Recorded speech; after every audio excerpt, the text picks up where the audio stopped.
আমি নীলকণ্ঠ না, আমি ঈশ্বর না, আমি এক জন্তু, কাগজে ছাপা না, ট্যাবলেটে ধরা না। আমি বাংলার সেই মানুষ যাকে সব পক্ষ ত্যাগ করেছে।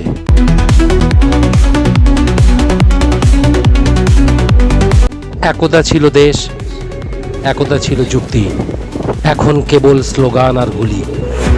ভাষা নেই, চিন্তা নেই, আছে শুধু চিৎকার।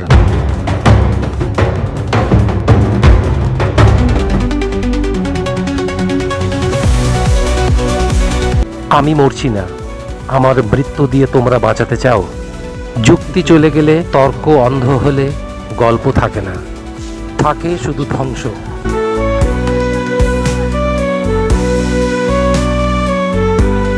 নীলকণ্ঠ মরবে ঠিক আছে, কিন্তু নীলকণ্ঠরা বারবার ফিরে আসে তোমাদের অন্ধকারে আগুন নিয়ে।